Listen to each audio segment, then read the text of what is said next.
अणसरर त्रयोदशी तिथि महाप्रभु घणा लगी नीति संपन्न होइथिबा बेले शुद्ध सुआरंक ठारू खली श्रीमंदिर को विजे करिछि।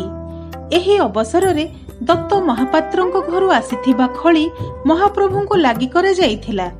चकटा भोग और पणा भोग शेष परे विलंबित राति प्राय 3:50 रे दैतापति सेवक घणाकटा को प्रवेश करिथिले। सकाळ 9टा रे घणा लगी आरंभ होइथिला। संध्या 5:05 रे खली प्रसाद श्रीमंदिर को विजय होइथिला। महाप्रभु ज्वर रे पड़िबा परे अणसर पिंडी रे दैतापति और पति महापात्र गुप्त सेवा करुछंती। एही क्रम रे श्रीमंदिर परंपरा अनुसार महाप्रभु को 8 घणा खली प्रसाद और खड़ी प्रसाद लागि नीति करा जाइछि। ब्यूरो रिपोर्ट, जोहार कम्युनिटी टीवी।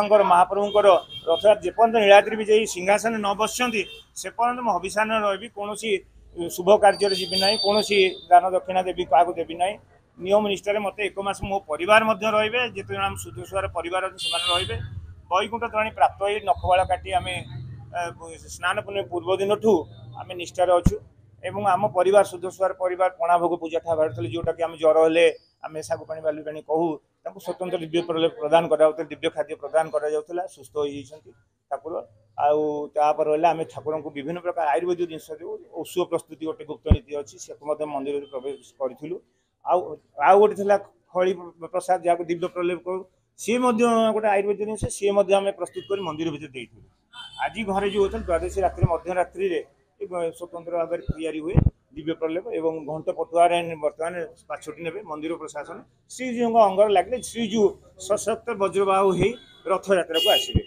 और भक्त मान दर्शन देवे एवं मोर यही गुप्त समय अणसर समय विभिन्न सेवा थाए पणा भोग पति महापात्र सहित ओषो लगी जो थाए से दैतापति मान सागे तापर रहा आपंकर बनक लगी समय से समय दत्त महापात्र ये विभिन्न समय मोर सेवा मान मंदिर भर चिता लगी रेखा लगी अन्य पर्वपर्वाणी मान रही।